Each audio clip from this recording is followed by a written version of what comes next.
السلام علیکم ورحمۃ اللہ وبرکاتہ۔ نحمدہ و نصلی علی رسول الکریم، اما بعد۔ اللہم صلی علی محمد وعلی آلہ وصحابہ اجمعین۔ سیرت النبی صلی اللہ علیہ وآلہ وسلم ہم بیان کر رہے ہیں۔ تو صحابہ کرام پر جو ظلم و ستم مشرکین مکہ کر رہے تھے ان کا ہم بیان کر رہے ہیں۔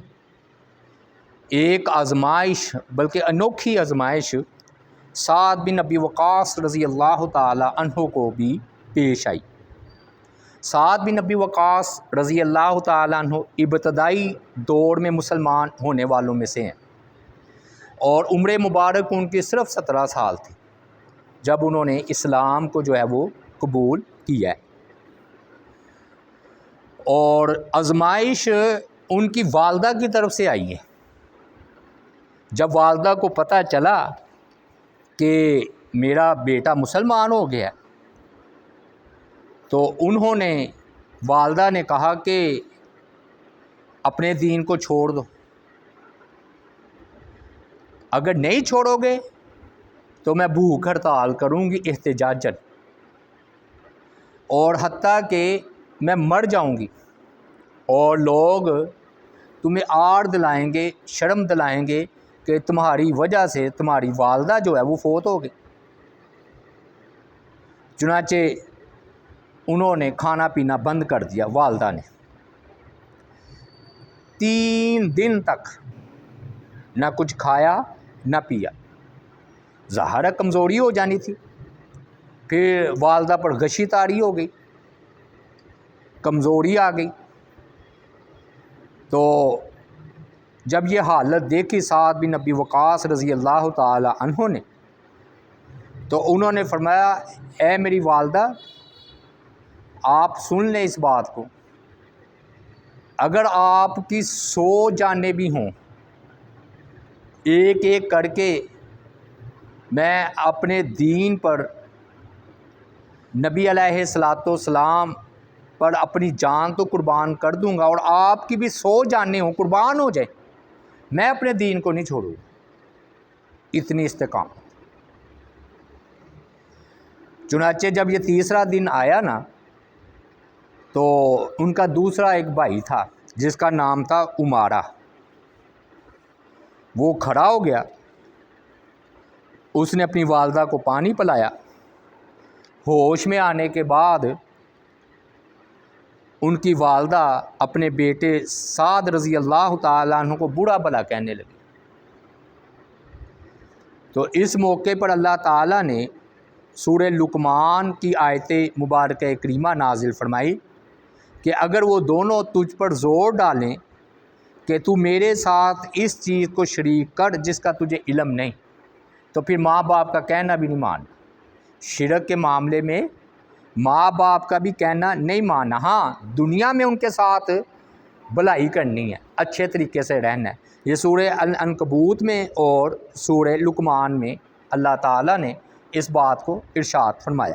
اب دیکھیں کیسی انوکھی آزمائش تھی، اور کتنی ان کی استقامت ہے کہ ماں قربان ہوتی ہے، ہو جائے، توحید والے معاملے میں کوئی سمجھوتا ہے۔ اور واقعی بات ایسی ہے، کچھ بھی ہو جائے، بندے کو دین پر، عقیدے پر سمجھوتا نہیں کرنا چاہیے۔ پھر اسی طرح ایک دوسرے صحابی ہیں، ابو ذر غفاری رضی اللہ تعالی عنہ، ان کا آگے بھی تفصیل کے ساتھ بات آ جائے گی۔ تو حیرت کی بات ہے کہ معتبر قول کے مطابق ابو ذر غفاری رضی اللہ تعالی عنہ، جنہیں اس امت کا زاہد اور اس امت کا عیسیٰ بھی کہا جاتا ہے کہ اتنے زاہد تھے، زہد تھا، تو یہ زمانے جاہلیت میں بھی نا انہوں نے بھی بت پرستی کوئی نہیں کی، فطرتاً نیک تھے۔ تو ان کو پتہ چلا تو وہ نبی علیہ الصلوۃ والسلام کے پاس آئے اور انہوں نے اسلام کو قبول کر لیا۔ تو آپ صلی اللہ علیہ وآلہ وسلم نے فرمایا، واپس اپنی قوم کی طرف لوٹ جاؤ، اپنے علاقے کی طرف۔ یہ مکہ میں نہیں نہ تھے، رہنے والے، جب تمہیں میرے غلبے کا علم ہو کہ اللہ تعالیٰ نے ہمیں غلبہ دے دیا ہے تو ہمارے پاس آ جانا۔ ابو ذر غفاری رضی اللہ تعالیٰ عنہ عرض کرتے ہیں کہ اس ذات کی قسم جس کے ہاتھ میں میری جان ہے، میں ان مکہ والوں کے سامنے کلمہ توحید کا اعلان ضرور کروں گا۔ چنانچہ یہ نبی علیہ الصلوۃ والسلام سے اٹھے اور بیت اللہ میں آئے، مسجد حرام میں، اور بلند آواز سے کہا اشہد اللہ الہ الا اللہ وان محمد رسول اللہ، کہ میں گواہی دیتا ہوں کہ اللہ کے سوا کوئی معبود برحق نہیں اور محمد صلی اللہ علیہ وآلہ وسلم اللہ کے رسول ہیں۔ یہ سنتے ہی مشرکین کا مجمع ان پر ٹوٹ پڑا اور مار مار کر زمین پر گرا دیا۔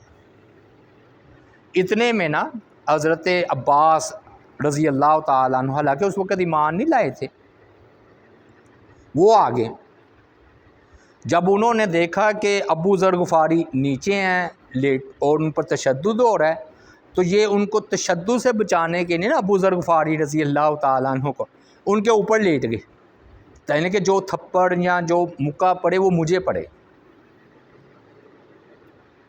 اور قریش کا افسوس، کیا تمہیں پتہ نہیں قبیلہ غفار کا تمہارے شام جانے والے تاجروں کا راستہ ادھر ہی سے نکلتا ہے، اگر تم اسے مار دو گے تو تمہاری تجارت کا راستہ بند ہو جائے گا۔ اب یہ ہوتا ہے کہ مفاد، اچانک ہوش آ گئی ہو واقعی یہ تو قبیلہ غفار کا ہے، تو ہمارا تجارت کا راستہ انہی سے ہو کر گزرتا ہے، چھوڑ دیا کہ ہماری تجارت متاثر نہ ہو۔ اسی طرح نا خالد بن سعید تھے رضی اللہ تعالی عنہ، یہ بھی ابتدا میں انہوں نے اسلام کو قبول کیا۔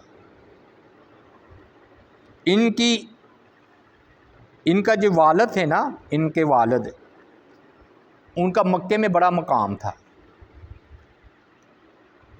وہ مسلمانوں پر نا بڑھ چڑھ کر تشدد کرتے تھے۔ اب ان کے بیٹے نے اسلام کو قبول کر لیا، خالد نے رضی اللہ تعالیٰ عنہ، تو اپنے خاندان والوں سے چھپایا کہ میرا باپ تو بڑا سخت ہے اس معاملے میں۔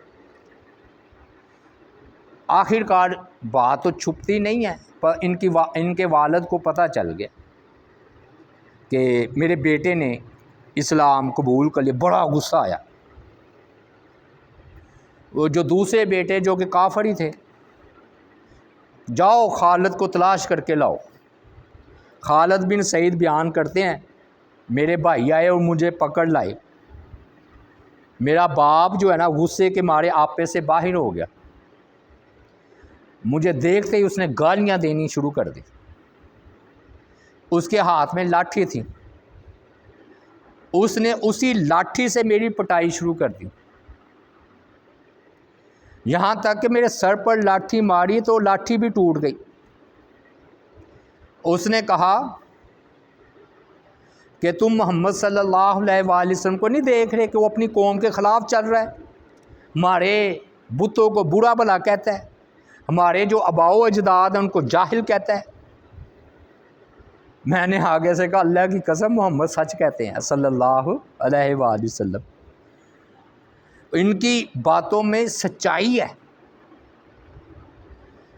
مجھے پورا یقین ہے کہ وہ سچے ہیں۔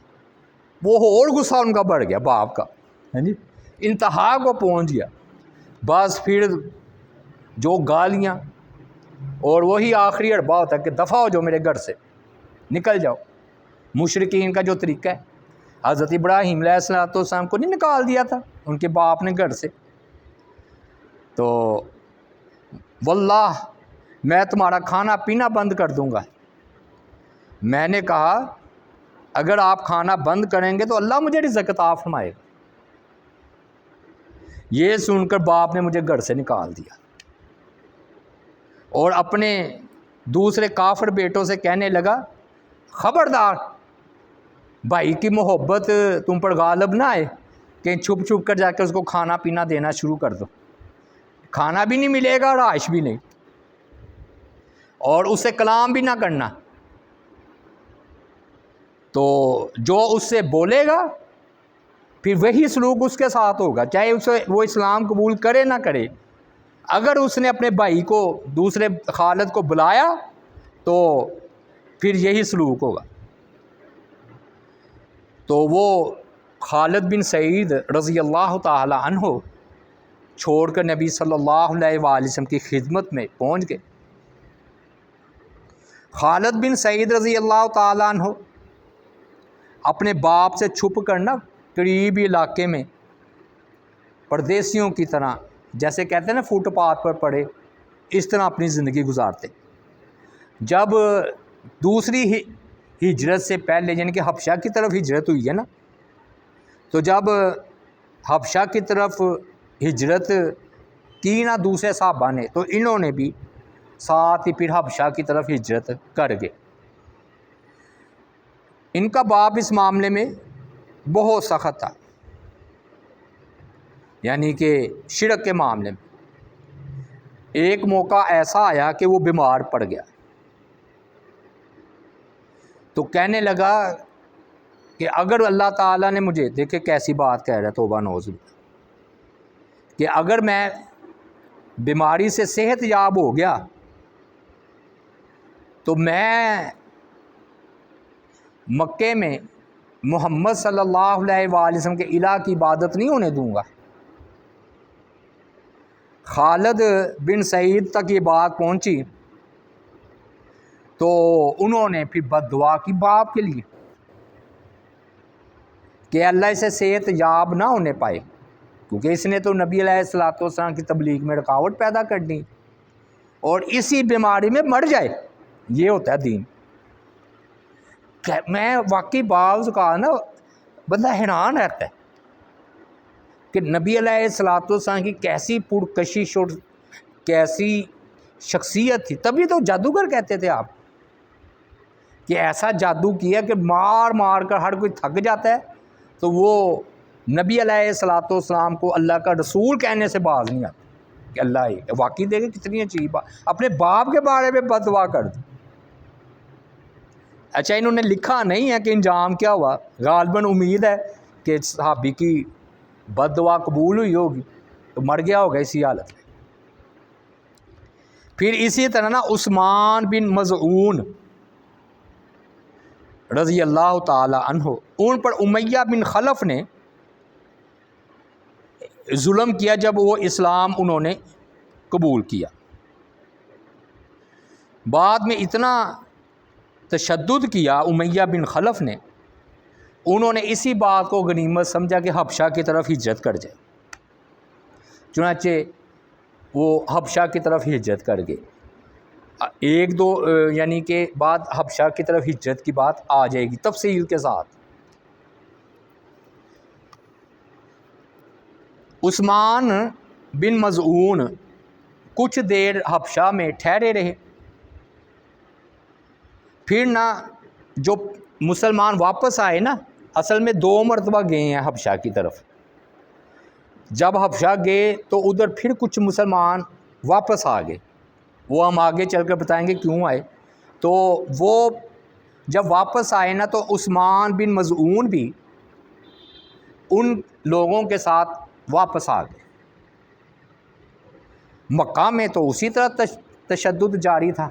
اصل میں ادھر نا حبشے میں افواہ پھیل گئی کہ سب مشرکین مکہ نے اسلام قبول کر لیا۔ اتنا ذرائع ابلاغ تو تھا نہیں کہ کوئی ٹیلی فون کر لیتا موبائل پر، تو انہوں نے اس بات کو سچا سمجھا، واپس آئے تو وہی حالات کہ مشرکین مکہ تشدد کر رہے تھے۔ تو عثمان یہ دیکھ کر ظلم و ستم حیران رہ گئے۔ وہ نا اس وقت کے رواج کے مطابق پناہ انہوں نے طلب کی، ہوتا تھا نا کہ بڑا سردار پناہ دے۔ تو حیرت کی بات ہے کہ یہ ولید بن مغیرہ بڑا کافر تھا، بہت بڑا۔ انہوں نے ان کو کہا کہ مجھے پناہ دو، تو انہوں نے پناہ دے دی۔ دوسرا پر ظلم کر رہا ہے ولید بن مغیرہ. پتہ کیا وہ اپنی عزت افزائی ہوتی ہے نا، دیکھو جی میری پناہ طلب کر رہا ہے، ٹھیک ہے. تو ولید بن مغیرہ کافر، بلکہ دوسرے مسلمانوں پر تشدد کرنے والا، عثمان بن مظعون کو رضی اللہ تعالی عنہ کو پناہ دے رہا ہے. جب عثمان بن مظعون آئے تو انہوں نے دیکھا کہ بڑا ظلم و ستم ہو رہا ہے، مسلمان بڑے مظلوم ہے صحابہ. تو ان کا نا دل بے چین اور بے قرار ہو گیا. انہوں نے کہا مسلمانوں کا تو یہ حال ہے کہ کسی کو آگ میں جھونکا جا رہا ہے، کسی کو کوڑوں سے پیٹا جا رہا ہے، کسی کو کڑی دھوپ میں کھڑا کیا جا رہا ہے، کسی پر پتھر رکھے جا رہے ہیں سینے پر. تو میں محفوظ ہوں. یہ عافیت سلامتی سے گھومتے تھے کہ جی سب کو پتہ تھا یہ ولید بن مغیرہ کی پناہ میں ہے. تو نا ان کی طبیعت نے اس کو ناگوار سمجھا کہ میرے بھائی اتنے ظلم و ستم میں اور میں گھوم پھر رہا ہوں. تو ضمیر نے جب ملامت کی کہ بھی دوسرے مسلمان تو مصیبتیں جی لیں اور میں آرام سے رہوں، اور ایک مشرک کی پناہ میں، تو انہوں نے کہا کہ میرے دوست آزمائشوں میں بس یہ خیال آ گیا. تو یہ واضح دیکھ نا وہ بڑی ذہنی تکلیف میں مبتلا ہو گئے، کرب میں. فوراً ولید بن مغیرہ کے پاس پہنچے. اس وقت وہ بیت اللہ کے قریب بیٹھا تھا. عثمان بن مظعون، میں اس لیے کہہ رہا ہوں کہ آپ عثمان غنی نہ سمجھ لیں، عثمان بن مظعون رضی اللہ تعالیٰ عنہ نے ولید بن مغیرہ سے کہا تو نے پناہ دینے کا وعدہ خوب نبھایا ہے، میں اب تک تیری پناہ میں تھا، لیکن اب میں چاہتا ہوں کہ تم میری پناہ مجھے واپس لوٹا دو. میرے لیے نبی صلی اللہ علیہ وآلہ وسلم اور میرے جو صحابہ دکھ مصیبتیں جھیل رہے ہیں ان کا اسوہ حسنہ میرے لیے کافی ہے.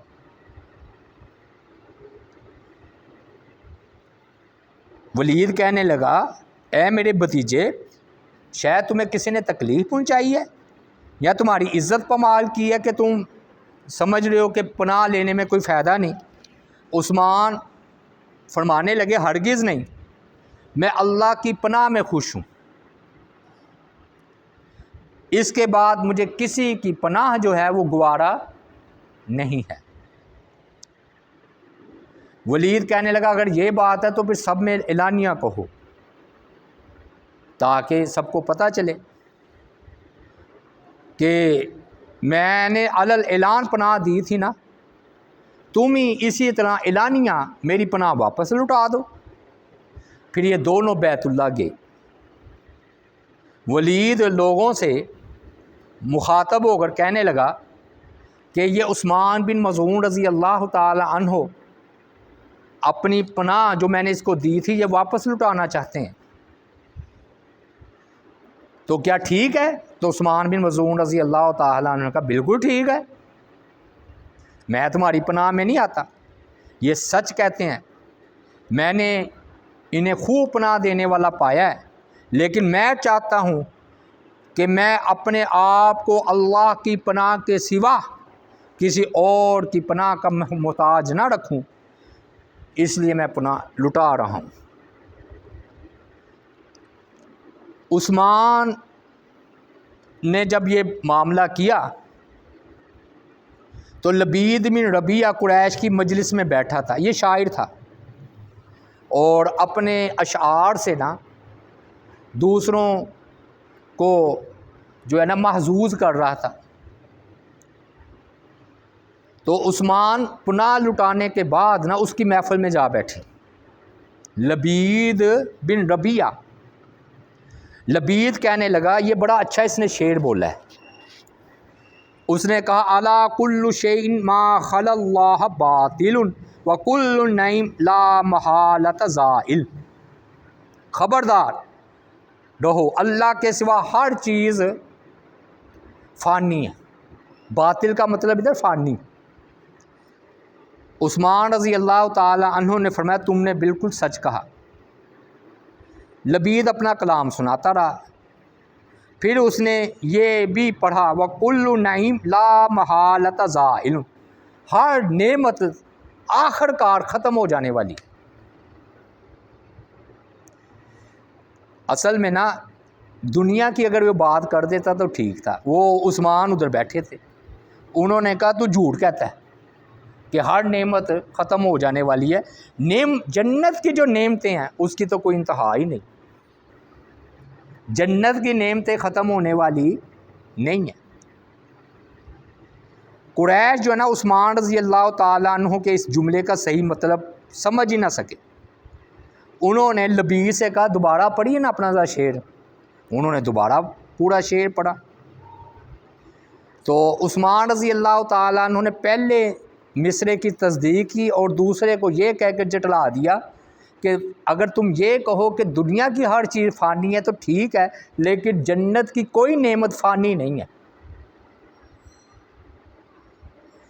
کہتے ہیں جب نبی علیہ السلام نے فرمایا تھا لبید کے شعر کی تصدیق کی تھی، ابو ہریرہ رضی اللہ تعالیٰ عنہ فرماتے ہیں کہ رسول اللہ صلی اللہ علیہ وآلہ وسلم نے فرمایا اصدق کلمات قالہا شاعر کلمۃ لبید، سب سے سچی بات جو کسی شاعر نے کہی ہے وہ لبید کی یہ بات ہے، خبردار اللہ کے سوا ہر چیز ختم ہو جانے والی ہے۔